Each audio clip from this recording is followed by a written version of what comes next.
Shalom. Shalom. Shalom. Selamat kita beribadah lagi di hari ini tanggal 23 Februari 2025. Puji Tuhan kita semua sehat ya. Amin. Itu semua karena anugerah Tuhan. Kekuatan, kesehatan, pikiran, kemauan semuanya anugerah Tuhan. Baik, kita akan mulai ibadah kita pagi hari ini. Sebelumnya mari kita bersama-sama berdoa kembali. Bapa di surga, Bapa di dalam nama Yesus, Engkau Allah kami yang hebat, Engkau Allah kami yang luar biasa. Di dalam Engkau kami tidak pernah mengalami yang namanya kekecewaan. Di dalam Engkau kami tidak pernah mengalami yang namanya kegagalan. Di dalam Engkau selalu ada keberhasilan, selalu ada kemenangan, selalu ada sukacita dan damai sejahtera. Terpuji-pujilah nama-Mu Tuhan. Sekarang ini kami telah siap untuk beribadah. Biarlah ya Tuhan, semua persiapan-persiapan yang sudah kami lakukan sebelumnya dan sampai pagi hari ini, biarlah semua berkenan dan Kau pakai untuk kami, dan kami mau pakai untuk melayani Engkau. Terlebih dari semuanya itu Tuhan, kami mau serahkan tubuh, jiwa, dan roh kami sebagai persembahan yang hidup untuk kemuliaan nama-Mu. Sebab itulah yang berkenan bagi Engkau. Di dalam nama Tuhan Yesus kami siap untuk memulai ibadah kami pagi hari ini. Haleluya, semua katakan amin. Baik, puji Tuhan. Di dalam Tuhan ada kemenangan kan? Mari kita angkat pujian yang berkata kemenangan terjadi di sini. Haleluya. Ku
dan Engkau disenangkan oleh penyembahan kami. Tibalah saatnya untuk kami memuji-muji Engkau. Mari Engkau taruhlah pujian di mulut bibir kami, agar kami mau bersorak memuji Engkau dalam nama Yesus. Haleluya, semua katakan amin. Baik, puji Tuhan. Masih mau berdiri toh? Amin. Mari kita angkat pujian yang girang-girang, kita katakan, Ku diberi kuasa. Bagaimana sikap kita yang mau menerima kuasa dari Tuhan? Dengan wajah yang memilang, kita sambut kuasa yang dari Tuhan. Katakan, Ku diberi kuasa. Ku diberi kuasa dari Raja Mulia, menaklukkan musuh di bawah kakiku. Pakai kuasa dari Raja Mulia, bila Allah bersamaku, siapa yang melawanku? Ku diberi kuasa dari Raja Mulia, menaklukkan musuh di bawah kakiku. Ku pakai kuasa dari Raja Mulia, bila Allah bersamaku, siapa yang melawanku? Sungguh besar Kau Tuhan, Engkau beri hidupku. Ku berdiri dengan hikmat dalam Tuhan. Kau yang memberi kemenangan, bersorak berhadapan. Terpujilah Engkau Raja Raja. Kita katakan itu kuasa. Diberi kuasa dari Raja Mulia, menaklukkan musuh di bawah kakiku. Pakai kuasa dari Raja Mulia, menyatakan Allah bersamaku, siapa yang melawanku? Sungguh besar Kau Tuhan, Engkau beri hidupku. Ku berdiri dengan hikmat dalam Tuhan. Kau yang memberi kemenangan, ku bersorak berhadapan. Terpujilah Engkau Raja Raja. Sungguh besar Kau Tuhan, Engkau beri hidupku. Ku berdiri dengan hikmat dalam Tuhan. Kau yang memberi kemenangan, ku bersorak berhadapan. Terpujilah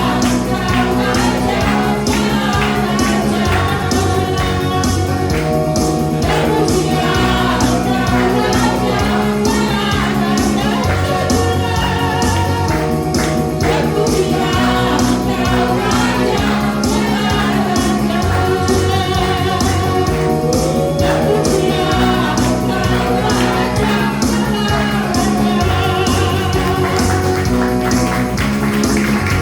Terpujilah Engkau Raja Haleluya. Baik, kita akan memberikan persembahan sebagai rasa syukur kita kepada Tuhan. Kita akan menyanyikan pujian yang berkata, Denganmu Tuhan, sambil Bapak Ibu Saudara membawakan persembahan di depan.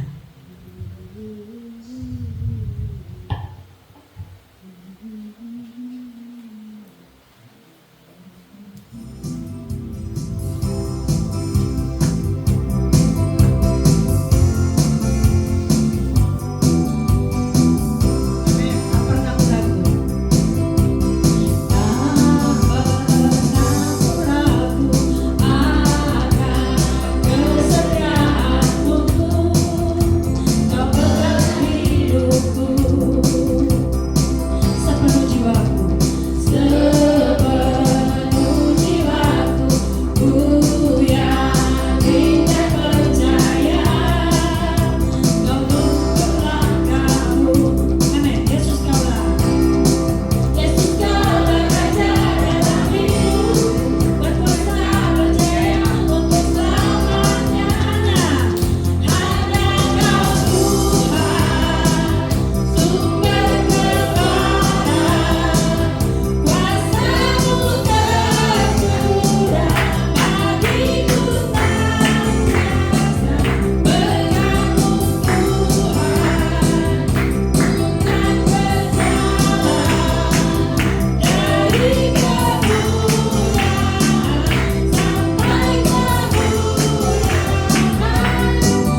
duduk, saudara.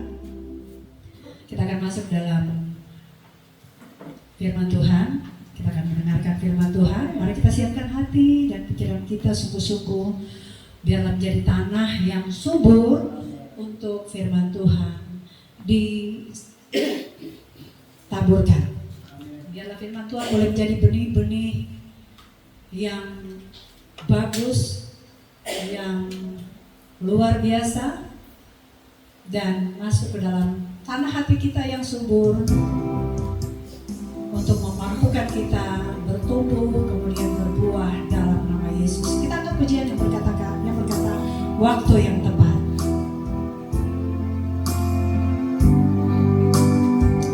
Tak selalu Tuhan menjawab doa.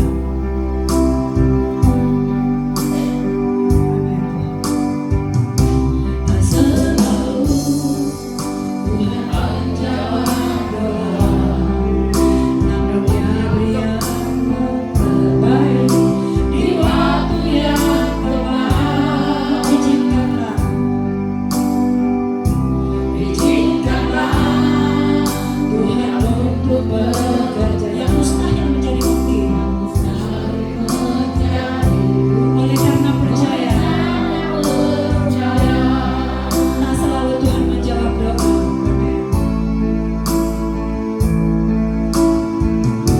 Tak selalu Tuhan menjawab doa. Dia beri yang terbaik di waktu yang tepat. Izinkanlah Tuhan untuk bekerja yang mustahil menjadi mungkin. Oleh karena percaya, Yesus mendengar lebih dari yang kudoakan. Yesus mendengar lebih dari yang kudoakan. Yesus menjawab lebih dari yang kuharapkan. Dengan caranya di waktu yang tepat. Ku kan melihat Dia jadikan semua. Katakan Yesus mendengar lebih dari yang kudoakan. Yesus mendengar lebih dari yang kudoakan. Yesus menjawab lebih dari yang kuharapkan. Dengan caranya di waktu yang tepat. Ku kan melihat Dia jadikan semua. Yesus mendengar lebih dari yang kudoakan. Yesus menjawab lebih dari yang kuharapkan. Dengan caranya di waktu yang tepat. Ku kan melihat Dia jadikan semua. Dengan caranya di waktu yang tepat. Ku kan melihat Dia jadikan semua. Bukan melihat, ku kan melihat Dia jadikan semua. Ku kan melihat Dia jadikan semua.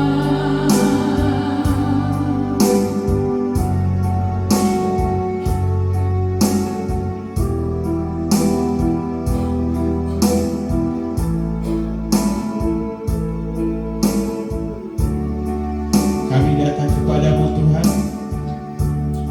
membawa hidup kami.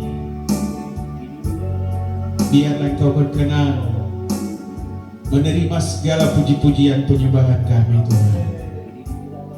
Terima kasih, saatnya kami akan merenungkan sebagian dari kebenaran firman-Mu Tuhan. Biarlah firman-Mu itu menjadi kekuatan di dalam hidup kami. Karena kami tahu dalam perjalanan hidup kami kuat oleh karena firman-Mu Tuhan. Terima kasih. Ruangan ini kami serahkan ke dalam tangan-Mu. Roh Kudus, Engkau ambil alih. Roh Kudus, Engkau hadir. Kudus menjelaskan semua bagian kebenaran firman bagi kami yang hadir. Terima kasih. Tubungkus hamba-Mu di belakang salib-Mu agar semua Engkau yang berbicara, Roh Kudus. Terima kasih. Keterbatasan kami, biarlah itu menjadi kekuatan Roh-Mu yang kudus. Terima kasih Bapa. Semua yang hadir Tuhan urapi. Semua boleh mendengar, boleh merasakan, boleh menerima kekuatan firman-Mu di dalam hidup kami. Terima kasih. Kami siap mendengar kebenaran firman-Mu di dalam nama Yesus. Kami mengucap syukur. Haleluya, sama-sama kita katakan amin. Amin.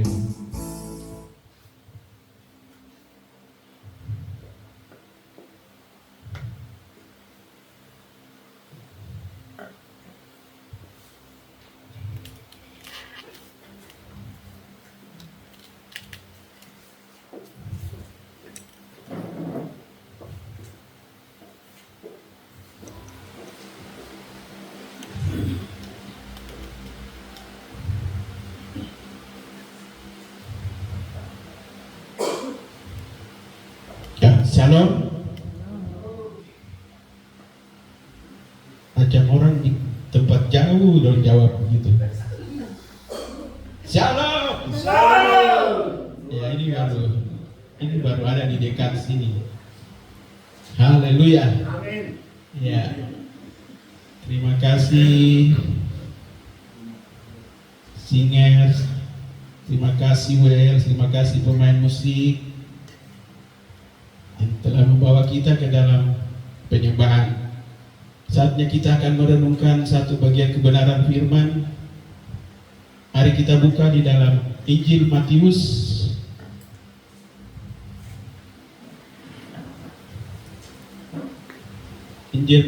pasalnya yang ke-13.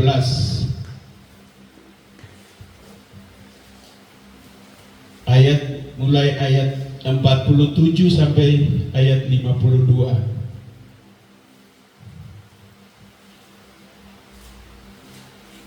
Injil Matius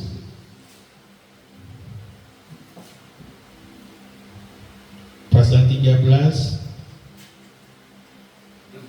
mulai ayat 47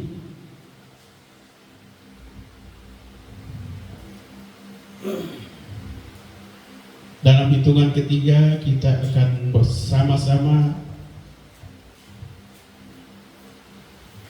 Kalau sama-sama macam kurang bagus, kita berbalas-balasannya kayak pantun. Saya mulai dari 47 Bapak Ibu, di 48 sampai dengan 52 kita sama-sama. Kita mulai. Demikian pula hal kerajaan surga itu seumpama pukat yang dilabuhkan di laut, lalu mengumpulkan berbagai-bagai jenis ikan. Setelah orang ke pantai, lalu juga mereka mengumpulkan ikan baik di dalam pasu dan ikan yang tidak baik mereka buang. Demikianlah juga pada akhir zaman, malaikat-malaikat akan datang memisahkan orang jahat dari orang benar. Lalu mencatatkan orang jahat ke dalam dapur api, diserahkan ke dalam tangkapan dan terkapit. Mengertikah kamu semuanya itu? Mereka menjawab, ya kami mengerti. Maka berkatalah Yesus kepada mereka, karena itu setiap ahli Taurat yang menerima pelajaran dari hal kerajaan surga itu seumpama tuan rumah yang mengeluarkan harta yang baru dan yang lama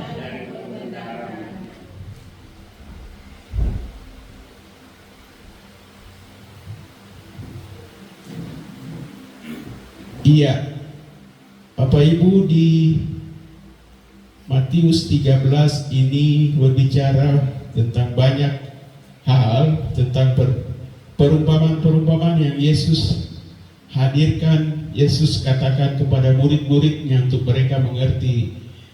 Yesus mengambil perumpamaan dalam beberapa hal yang dia ambil, seperti gandum dan ilalang, dan ini perumpamaan tentang pukat. Hal-hal yang dia ambil itu berhubungan dengan pekerjaan sehari-hari para murid-murid yang dia pilih. Ada murid-murid yang banyak yang nelayan. Jadi perumpamaan yang Tuhan Yesus ambil itu agar mereka mengerti. Sebagai seorang nelayan, mereka sudah tahu keahlian mereka, mereka sudah tahu bagaimana cara untuk melabuhkan pukat dan seterusnya. Yesus mengambil perumpamaan yang mereka harus mengerti. Dalam pembacaan ini kita di ayatnya yang ke-51, mengertikah kamu semua itu? Terus mereka menjawab, ya, kami mengerti. Di Injil Matius ditulis dengan nama kerajaan sorga, tapi di Injil yang lain ditulis kerajaan Allah. Tapi itu hal yang sama. Injil Matius sebenarnya ditujukan kepada orang-orang Yahudi, karena orang Yahudi untuk menyebut nama Allah itu mereka takut, mereka sangat menghormati. Jadi mereka penulis menggantikannya dengan nama sorga. Tapi makna atau maksud dari hal sama, berbicara tentang kerajaan Allah. Di dalam pembacaan tadi 47 kita baca, demikian pula hal ini. Kata demikian pula hal ini menjelaskan bahwa ada hal yang sama sebelumnya. Jadi di pasal 13 itu mulai dari ayat 1, Yesus menjelaskan tentang perumpamaan-perumpamaan. Di pasalnya yang di ayatnya yang ke-47 ini berbicara tentang perumpamaan tentang pukat. Apa itu pukat? Ada yang tahu?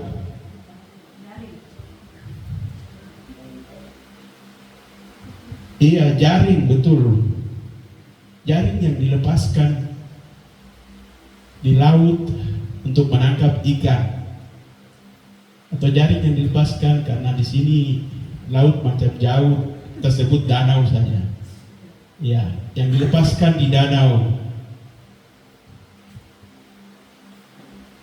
Dilepaskan dari atas ke bawah.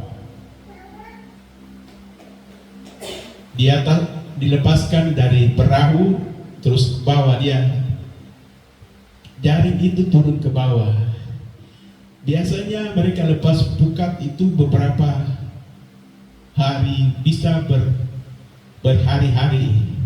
Mereka tidak angkat pukatnya, tapi hanya pergi periksa, kembali lagi. Seperti itu. Jadi di dalam pembacaan yang kita baca hari ini, Bapak Ibu perhatikan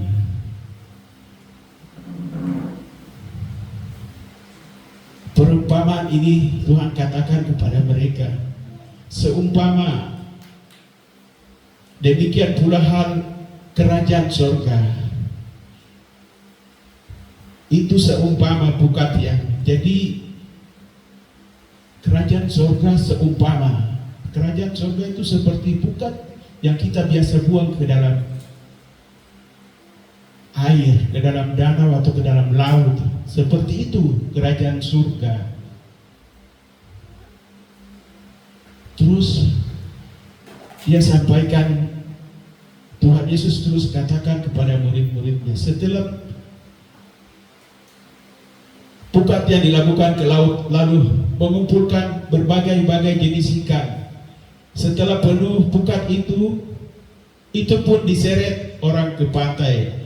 Lalu duduklah mereka dan mengumpulkan ikan yang baik ke dalam pasu, dan ikan yang tidak baik mereka buang. Ya, setelah menjelaskan itu kemudian Tuhan Yesus menjelaskan, katakan bahwa demikian juga pada akhir zaman malaikat-malaikat akan datang memisahkan orang jahat dari orang benar, lalu mencampakkan orang jahat ke dalam dapur api. Di sanalah akan terdapat ratapan dan gertakan gigi. Kemudian Yesus katakan, mengertikah kamu semuanya itu? Mereka menjawab, ya, kami mengerti. Maka berkatalah Yesus kepada mereka, karena itu setiap ahli Taurat yang menerima pelajaran dari hal kerajaan surga itu seumpama tuan rumah yang mengeluarkan harta yang baru dan yang lama dari perbendarahannya. Kita akan belajar bersama-sama apa makna dari perumpamaan ini.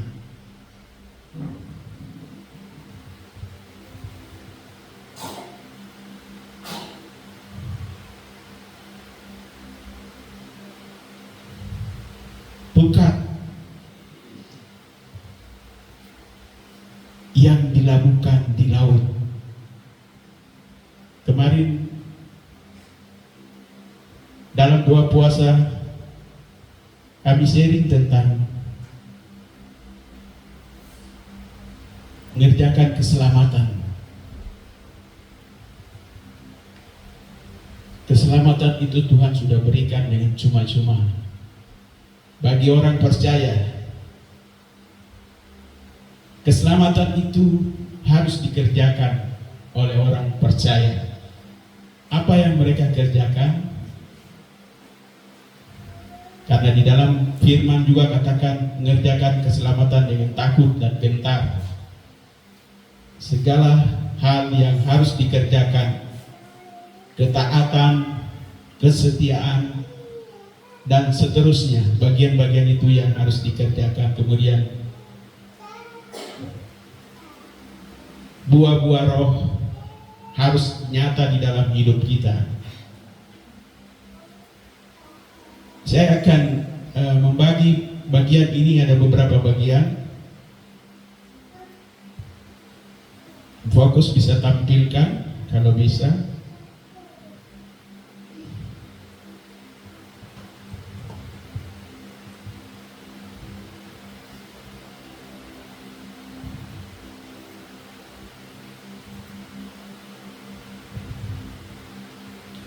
Bapak Ibu, masalah yang ada dalam perumpamaan ini adalah bagaimana Tuhan menyuruh malaikat-malaikat akan datang memisahkan orang jahat dari orang benar.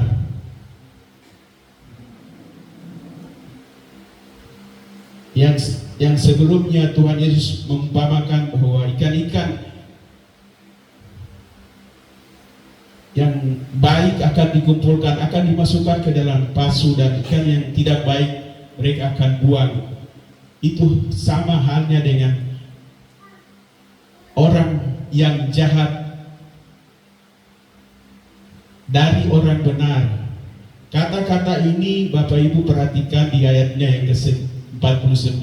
Demikian juga pada akhir zaman malaikat-malaikat akan datang memisahkan, perhatikan, memisahkan orang jahat dari orang benar. Bukan memisahkan orang jahat dan orang benar, bukan. Tapi memisahkan orang jahat dari orang benar. Kenapa? Karena Yesus sudah menyelamatkan kita semua, siapapun. Dia sudah mengorbankan dirinya. Dia sudah menyelamatkan kita. Kita sudah dibenarkan di dalam Dia. Terus orang jahat dia datang dari mana? Siapakah orang jahat yang disebut? Padahal semua sudah diselamatkan oleh Tuhan. Semua telah mengalami keselamatan itu. Di perumpamaan yang lain, gandum dan ilalang juga di sana ada dijelaskan.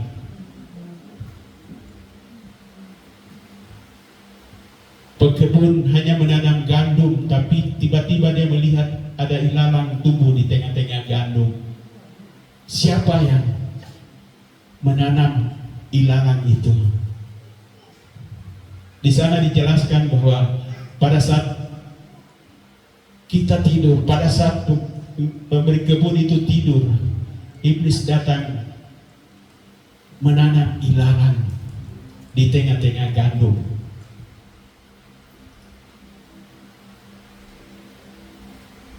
Kalau pagi ini kita belajar tentang perumpamaan tentang pukat. Ada ikan yang dibuang karena mungkin sudah busuk, atau mungkin ikan yang tidak perlu dimakan, itu kena jaring. Jadi orang menyeret jaringnya ke pinggir dan mereka memilih. Mereka mengambil yang baik, mereka simpan di dalam pasu, dan yang lainnya dibuang. Ini yang akan terjadi bagi orang-orang percaya.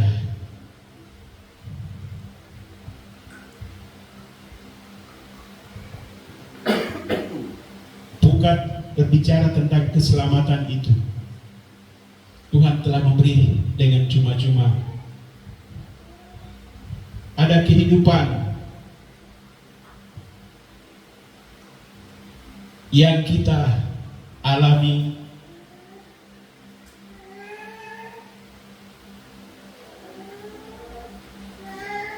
Ada bagian yang saya akan jelaskan bahwa hal ini berbicara tentang kerajaan Allah atau kerajaan surga, kerajaan yang tidak dapat tergoncangkan.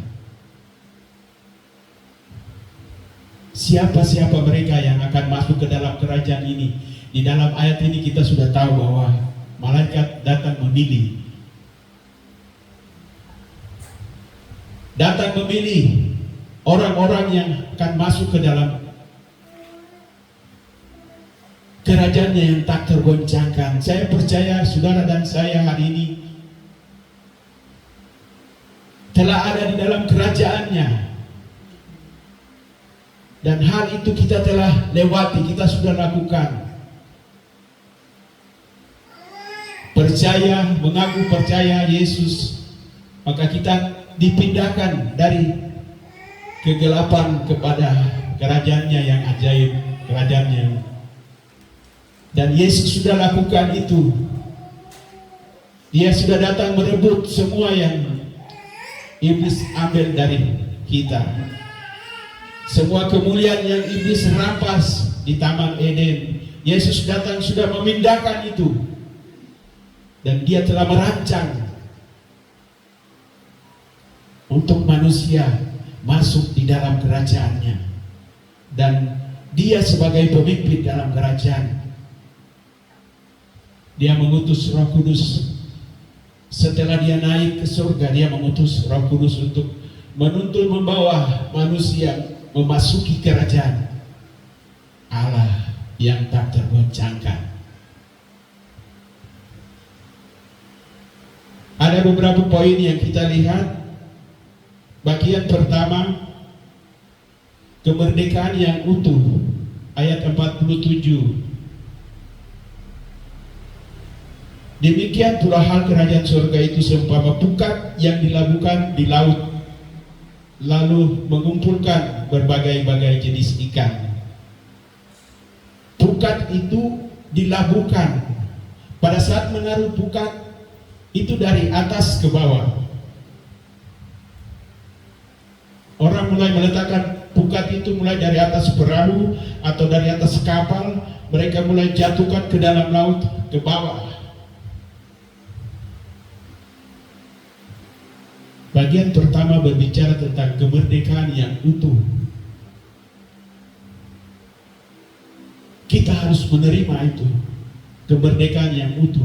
Pada saat kita terlepas, kita percaya, kita mengaku Yesus adalah Tuhan, kita dipindahkan kepada kerajaannya yang ajaib, kita harus mengalami yang namanya kemerdekaan utuh. Di dalam Kolose 3 ayat 1 katakan, karena itu kalau kamu dibangkitkan bersama dengan Kristus, carilah perkara yang di atas, di mana Kristus ada duduk di sebelah kanan Allah. Maka wajib kita mencari pekerjaan-pekerjaan, perkara-perkara yang di atas. Jika kita telah bangkit bersama Kristus, maka kita juga telah lebih dahulu mati bersama Kristus. Tidak ada kebangkitan tanpa kematian. Kita dibangkitkan kembali bersama Yesus, maka sesungguhnya kita telah mengenakan manusia baru, yaitu manusia yang serupa dengan kebangkitannya. Manusia lama sudah dimatikan bersama Kristus. Orang akan mematikan bersama dengan Kristus. Manusia lama kita harus matikan, karena kalau tidak dia akan busuk di dalam jaring itu. Ikan itu akan dibuang. Pada saat malaikat memilih, kita didapati bahwa kita bukan manusia lama lagi, kita sudah berubah. Mengapa kita perlu dibangkitkan kembali bersama Kristus dan mengenakan manusia baru yang serupa dengan Yesus? Karena pada mulanya Tuhan menciptakan manusia serupa dan gambarnya, menerima kepenuhan rohnya dan berkuasa atas segala ciptaannya.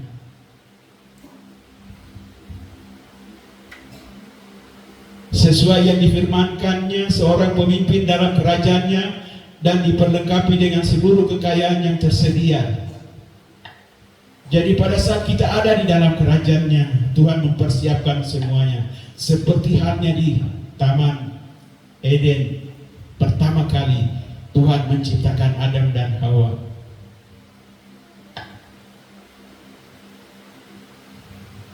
Semua yang ada di taman kamu boleh makan.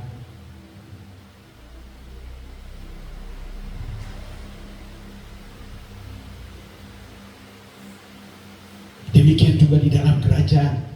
Yesus telah menyediakan semua. Semua sudah diperlengkapi dengan seluruh kekayaan yang tersedia. Baik itu di darat, di laut, bahkan di udara. Jadi harus cari perkara-perkara yang di atas, di mana Kristus ada. Hal-hal itu yang penting bagi kita mengalami, karena Dialah yang menyelamatkan kita.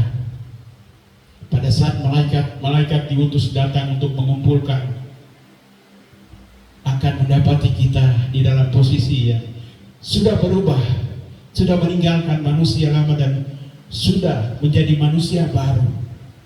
Dan Dia akan memilih ikan yang baik, bukan ikan yang rusak, bukan ikan yang tidak berfungsi untuk digunakan. Karena keselamatan itu harus dikerjakan. Kadang orang katakan, tidak penting, saya tidak perlu ibadah, saya tidak perlu melayani, saya tidak perlu terlibat sebagai UL, tidak perlu. Itu pilihan terjatuh di dalam ikan-ikan yang busuk, ikan-ikan yang tidak berfungsi. Sebentar lagi para nelayan mereka akan buang. dia katakan orang jahat dari orang baik. Berarti sebelumnya dia orang baik. Tuhan menyelamatkan dia itu sudah jadi orang baik. Tapi kenapa dia terpilih lagi jadi orang yang jahat?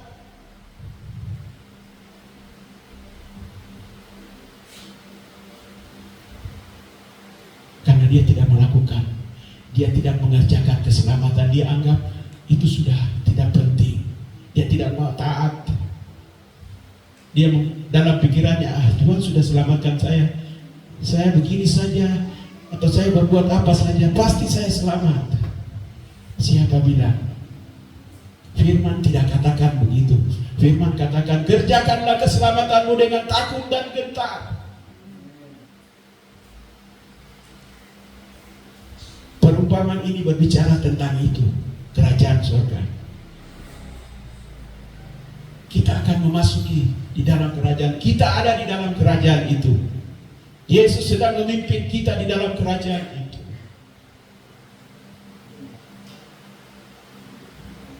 Yang menjadi pertanyaan kita hari ini, apakah kita masih melakukan keselamatan itu? Apakah kita sekarang ini mengerjakan keselamatan itu? Atau kita hanya diam? Atau kita bingung?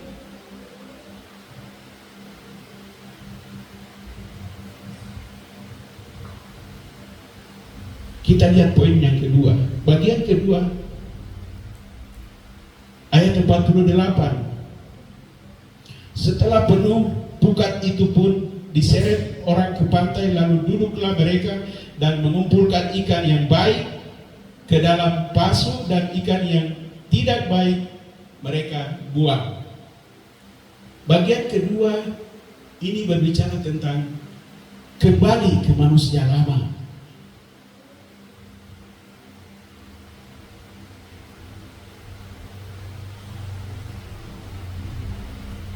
Manusia lama itu apa?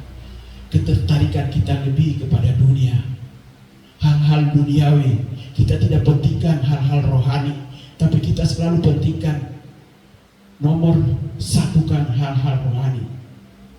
Apa ibu, kita ada di dalam kerajaannya. Yesus sedang memimpin. Yesus sebagai raja. Yesus ingin supaya kita tidak mengalami goncangan-goncangan. Kita tenang di dalam kerajaannya. Sebentar lagi akan ada goncangan yang besar. Engkau dan saya aman, karena Yesus yang memimpin kerajaan itu. Kerajaan itu bukan di surga. Kerajaan itu bukan ada di surga, tapi dia ada di bumi. Saudara dan saya merasakannya. Bukan dengan kekuatan kita merasakan, atau dengan hal fisik ini kita merasakan, tapi itu kita merasakannya di dalam roh. Karena dia menyediakannya untuk kita yang percaya sungguh-sungguh.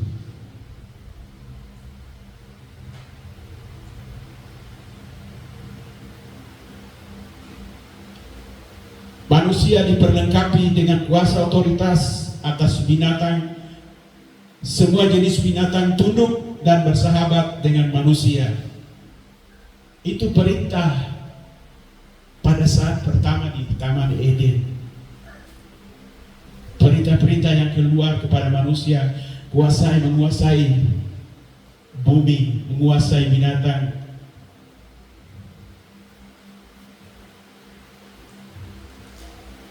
Dalam perkawinan, kau harus keluar dari rumah ayah dan ibumu. Itu bagian-bagian yang dijelaskan di sana. Bapak Ibu, kenapa manusia lama itu masih ada? Apa yang terjadi di dunia ini kita boleh lihat.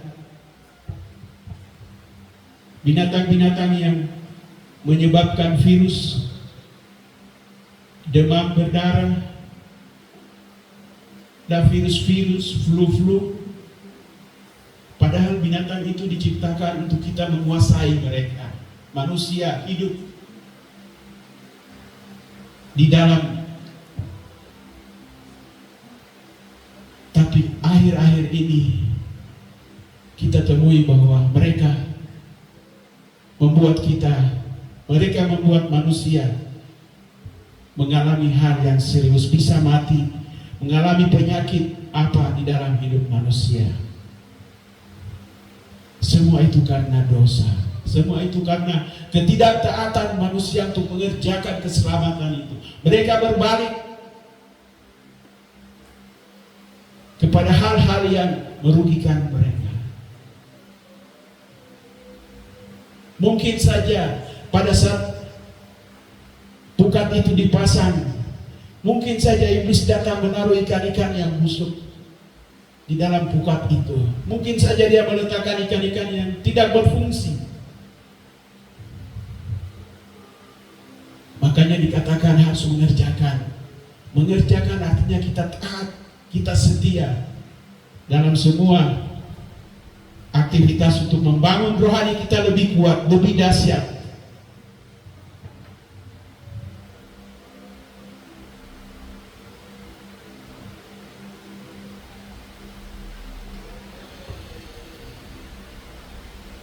Tetapi yang memisahkan antara kamu dan Allahmu ialah segala kejahatan, dan yang membuat dia menyembunyikan diri terhadap kamu sehingga ia tidak mendengar.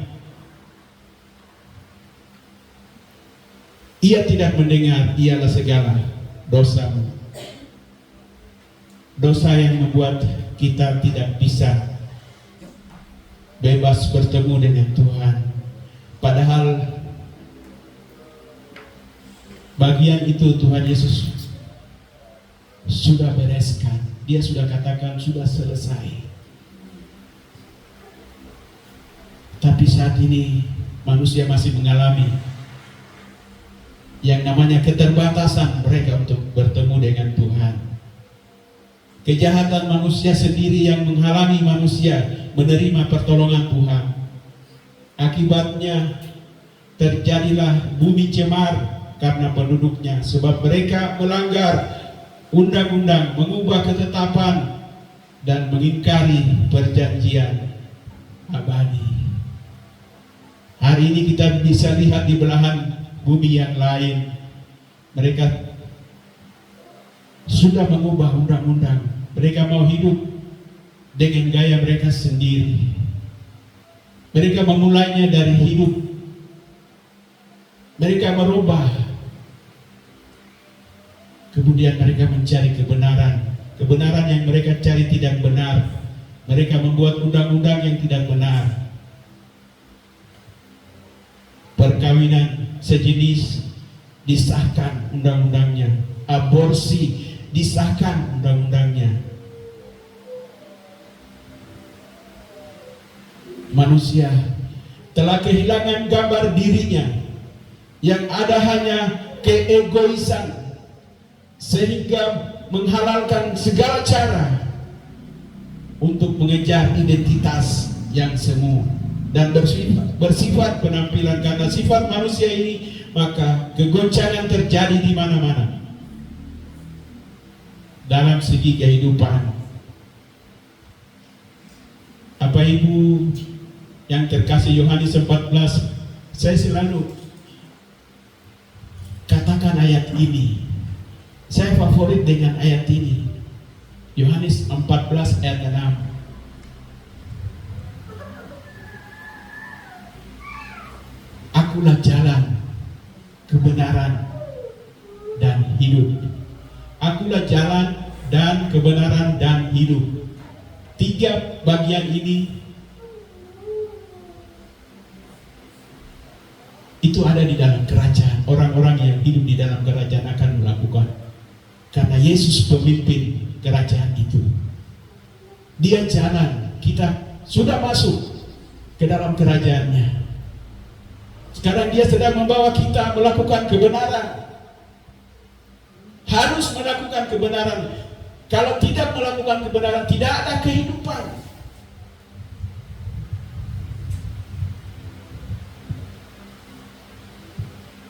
Itu semua terjadi di dalam kerajaannya Allah sendiri.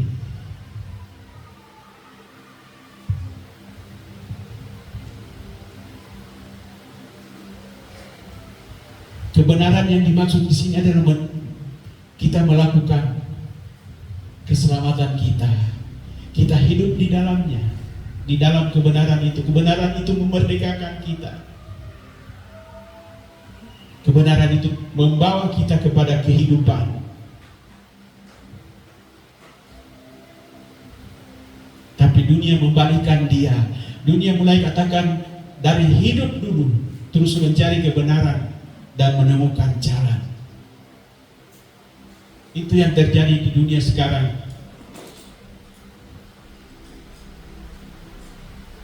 Mungkin Indonesia belum ada perkawinan sejenis.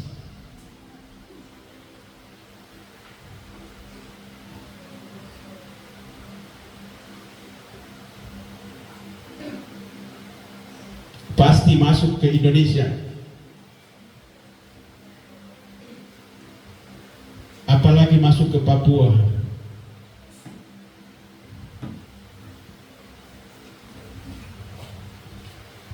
Kita pegang apa saja, kita pegang balok panjang-panjang berkejar dorang. Manusia telah kehilangan gambar dirinya.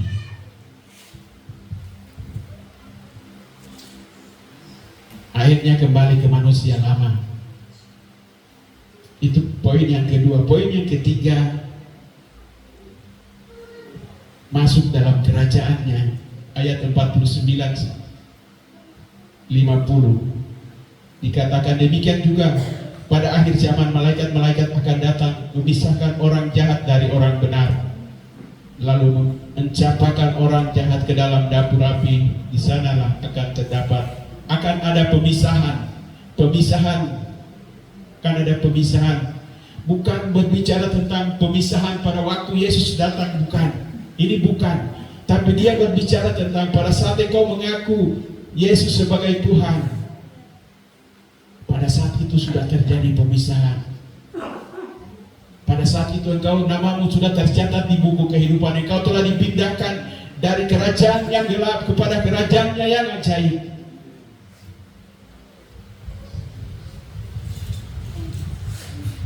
Kalau sudah ada di dalam kerajaannya yang ajaib, mari kerjakan keselamatan itu terus, menantikan dia.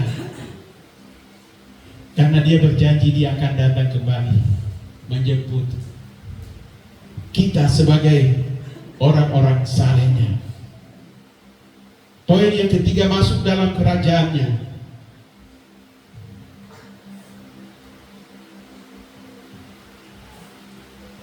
Ada yang bisa bantu baca Ibrani 12 ayat 26 sampai 28. Ibrani 12 ayat 26 ayatnya ke 28. Waktu itu suaranya mengguncangkan bumi, tetapi sekarang ia memberikan janji.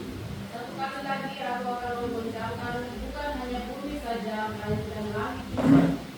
Ungkapan satu kali lagi menunjukkan kepada perubahan keadaan apa yang dapat digoncangkan, karena ia dijadikan supaya tinggal tetap apa yang tidak tergoncangkan.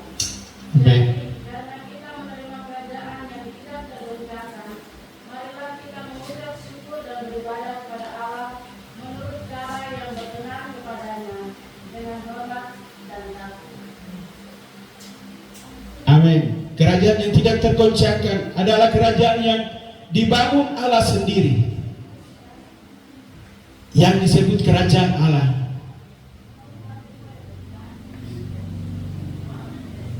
Apa itu kerajaan Allah? Suatu pemerintahan yang dipimpin langsung oleh Allah sendiri, di mana hal itu telah diproklamasikan melalui kematiannya, diproklamirkan melalui kematiannya di kayu salib. Sehingga segala tuntutan hukum dosa telah dibayar lunas oleh darahnya. Dengan kebangkitannya, Dia telah memerdekakan dunia ini dan menjadikan sebagai kerajaannya yang kekal. Oleh sebab itu kita dipindahkan dari kerajaan kegelapan ke dalam kerajaan Allah yang tak tergoncangkan. Baca lagi Kolose 1 ayat 13.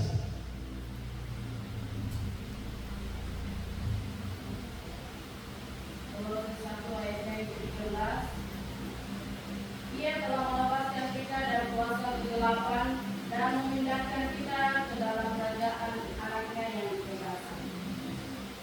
Iya. Itu alasannya mengapa Yesus mati dan bangkit kembali.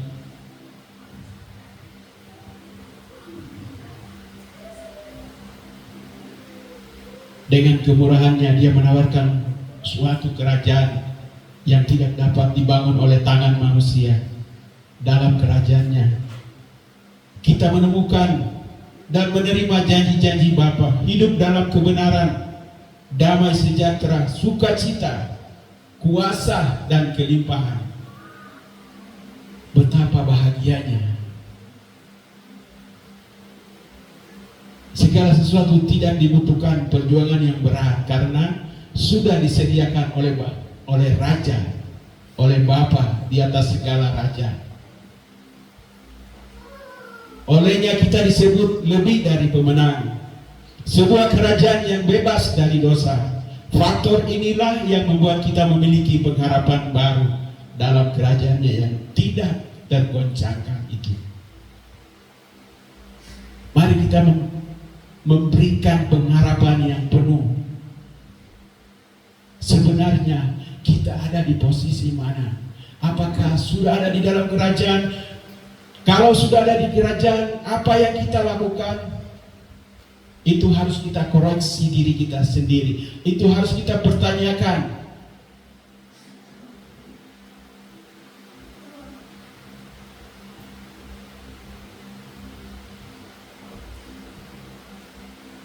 Kalau kita tidak mengerjakannya, apa yang akan terjadi?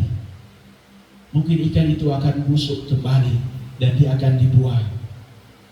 Kasihan sekali, dia sudah terpilih jadi orang benar, tapi karena dia diam. Tadi ayat berapa itu? Dan saya masih bicara tentang hal itu. Orang jahat dari orang benar.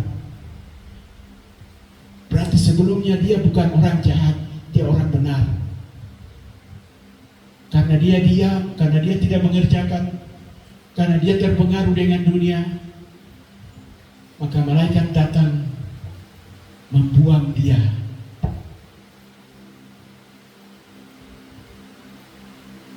Itu realita kehidupan rohani yang kita alami hari-hari ini, Bapak Ibu. Tetap mempertahankan keselamatan, tetap mempertahankan apapun yang terjadi, kau tetap mempertahankan. Kesetiaanmu itu diukur. Bukan hanya diukur, kesetiaan itu juga akan engkau mendapatkan mahkota pada saatnya, karena engkau setia mengiringi dia.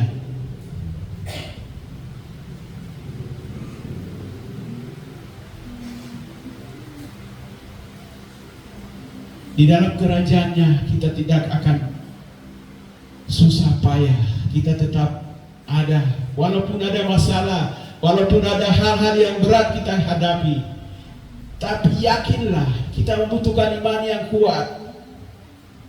Orang-orang yang hidup di dalam kerajaannya memiliki iman yang radikal, memiliki iman yang kuat. Jangan engkau kembali lagi ke manusia lamamu. Engkau terus berharap, engkau terus melakukan ketaatan, kesetiaan, dan merubah iman. Iman tumbuh karena firman. Kalau tidak ada firman, iman tidak bisa tumbuh. Aduh, saya berat sekali hal itu. Saya tidak bisa baca firman, saya tidak bisa merenungkan. Kenapa tidak bisa? Roh Kudus sudah ada, Roh Kudus menolong. Minta kepada Dia, Roh penolong, Roh Kudus. Roh itu sudah ada meteraikan di dalam hidup kita. Dia ada di dalam diri kita. Jangan jadi pasif di dalam hidup kita. Jangan dia diam di dalam hidup kita, tapi aktifkan Dia. Pada saat engkau merenungkan firman, Dia akan mengajari engkau. Dia akan mengajari, Dia akan bilang ini bagian ini seperti ini seperti ini.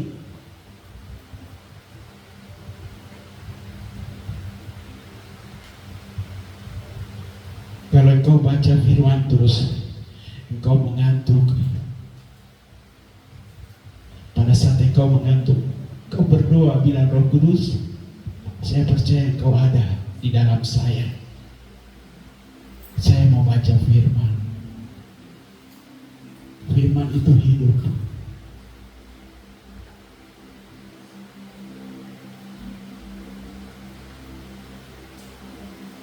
Dan semua itu kita lakukan, kita ada di dalam kerajaan yang tak tergoncangkan. Dan kita terus melakukannya. Ayat yang terakhir, bagian yang terakhir.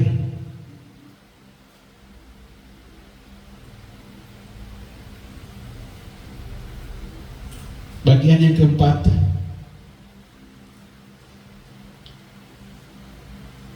Ayatnya yang ke-51 sampai 52.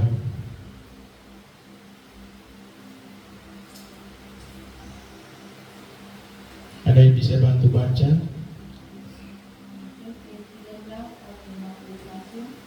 Mengertikah kamu semuanya itu? Mereka menjawab, ya kami mengerti. Maka berkatalah Yesus kepada mereka, karena itu setiap ahli Taurat yang menerima pelajaran dari hal kerajaan surga itu seumpama tuan rumah yang mengeluarkan harta yang baru dan yang lama dari perbendaharanya.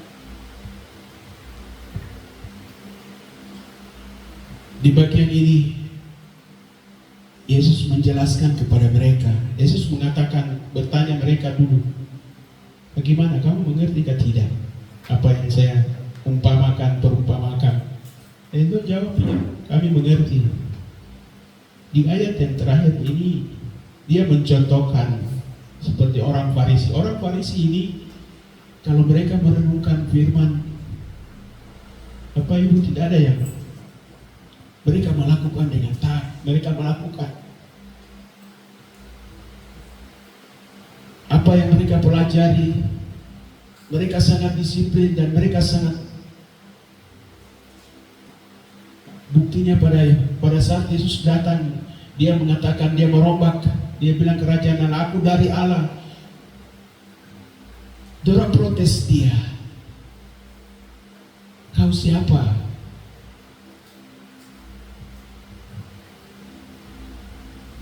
Yesus kembalikan perumpamaan ini kepada murid-muridnya. Dia bercerita tentang dirinya.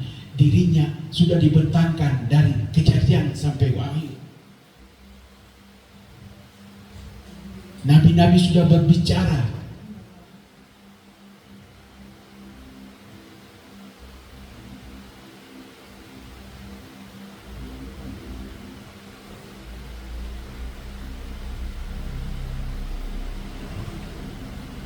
Apa yang terjadi?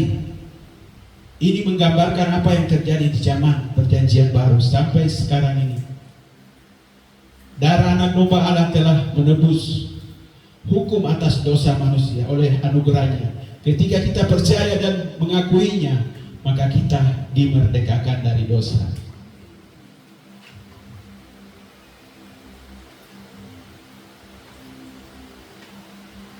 Kita menerima hukum Perjanjian Baru, yaitu hukum kasih karunia. Akibat seluruh aspek kehidupan kita dipulihkan kembali. Ya, kami mengerti. Pada saat itu Yesus mengarahkan mereka melihat bagaimana kalian hidup di dalam kebenaran firman. ahli-ahli Taurat seperti ahli-ahli Taurat.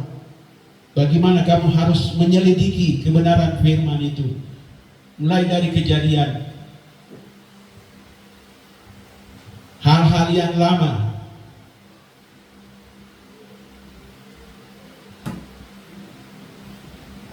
sasaran kita bukanlah kekayaan, tetapi rancangannya bagi kita. Jika kita bisa kaya, sehat, bahagia, itu bukan keinginan kita, melainkan rancangan Tuhan atas kita. Jadi bagaimana caranya kita bisa masuk dan tinggal dalam kerajaannya?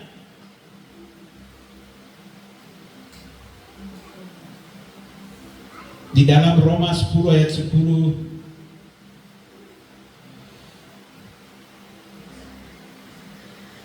katakan begini, karena dengan hati orang percaya dan dibenarkan, dan dengan mulut orang mengaku dan diselamatkan.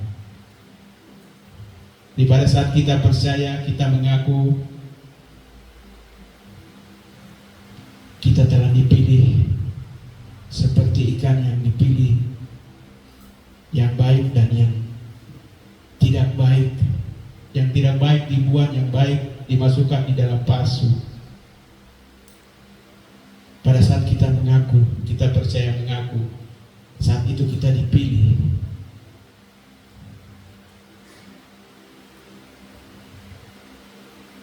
Percaya dalam hati, mengaku dengan mulut, dilepaskan dari ikatan kegelapan, maka kerajaannya dinyatakan dalam kehidupan kita.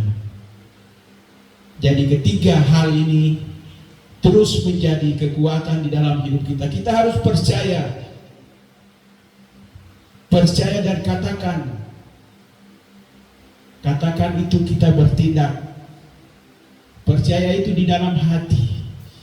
Percaya sama dengan kita mengimani. Terus ada tindakan. Jangan percaya terus diam. Tidak, harus ada tindakan iman. Bertindak. Artinya kalau itu kita melakukan dosa, berarti kita harus meninggalkan itu. Kita harus berubah. Itu bagian yang dijelaskan sebagai perumpamaan. Poin yang pertama, mari mencari perkara-perkara yang di atas. Mari masuk ke dalam kerajaannya. Di dalam hal kita mau masuk di dalam kerajaan, kita harus melakukan, kita harus mengerjakan keselamatan itu. Kalau kita tidak mengerjakannya, maka kita akan dibuang. Kita tidak berfungsi. Dikatakan itu sebagai ikan busuk, ikan yang tidak akan digunakan, dibuang. Kalau kita mengerjakan keselamatan, berarti kita masuk dalam kerajaan. Bersama-sama dengan Yesus kita memerintah di dalam kerajaannya. Betapa bahagianya, betapa hebatnya kita ada di dalam kerajaan. Kenapa? Karena Yesus akan membawa kita. Kerajaan ini tidak akan tergoncangkan oleh apapun. Boleh saja orang bilang nanti ke depan kita akan menghadapi masalah krisis apapun, krisis ekonomi, krisis politik. Berbahagialah mereka yang ada di dalam kerajaan yang tak tergoncangkan. Mereka akan aman. Mereka akan dipimpin oleh Tuhan sendiri. Mereka akan tinggal menantikan kedatangannya yang kedua kali. Perumpamaan yang dibentangkan hal kerajaan surga berbicara tentang itu. Sebagai terakhir kesimpulan,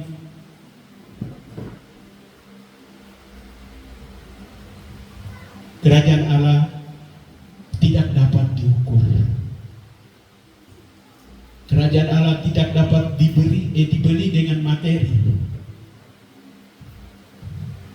Dalam kerajaan Allah tersembunyi harta karun yang tidak ternilai, yaitu kehidupan abadi dalam Kristus. Harta ini hanya diperoleh dengan cara memusatkan keseluruhan hidup kepada Kristus semata. Dalam relasi yang intim dengan Allah, seseorang akan memahami bahwa keintiman tersebut melebihi kemewahan dan kenikmatan apapun yang pernah ditawarkan oleh dunia kepada manusia. Jadi kerajaan Allah tidak dapat diukur dengan hal materi, hanya diukur dengan hal-hal rohani. Ada di dalamnya buah-buah roh. Kemarin diskusi di hari Sabtu kami mendiskusikan hal-hal itu. Kasih, sukacita, damai, sejahtera, itu buah-buah, itu karakter ilahi. Kita mengukur diri kita ada di kerajaannya itu, mengukur dari buah-buah itu. Apakah kasih sendiri juga terbagi beberapa bagian.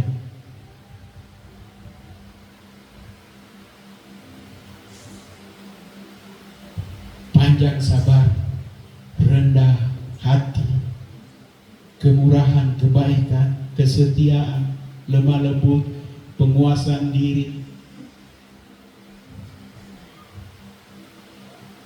Hanya itu menjadi patokan, hanya itu menjadi ukuran kita. Kita mengukur diri kita sendiri.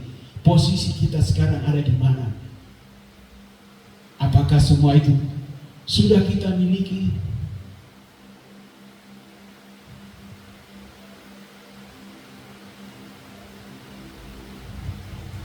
Kalau semua sudah ada, bersyukur.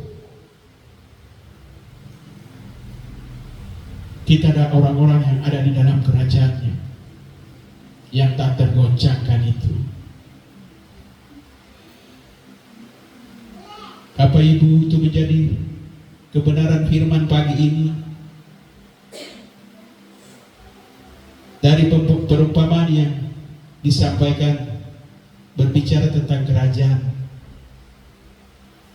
Allah, maka hal yang pertama kita utamakan mencari hal-hal yang di atas. Karena dunia begitu hebat, dunia juga mencari orang-orang untuk masuk ke dalam kerajaannya.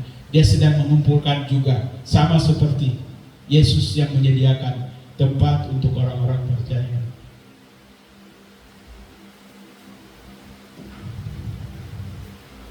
Ya, beda-beda tipis. Kalau engkau tak salah, engkau terseret ke dalam kerajaan kegelapan dan engkau nyaman di sana.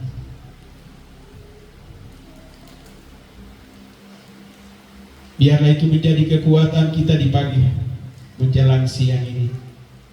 Kebenaran firman terus menjadi kekuatan di dalam hidup kita. Kesimpulan tadi sudah saya baca, saya akhiri penyampaian kebenaran firman. Tuhan Yesus memberkati.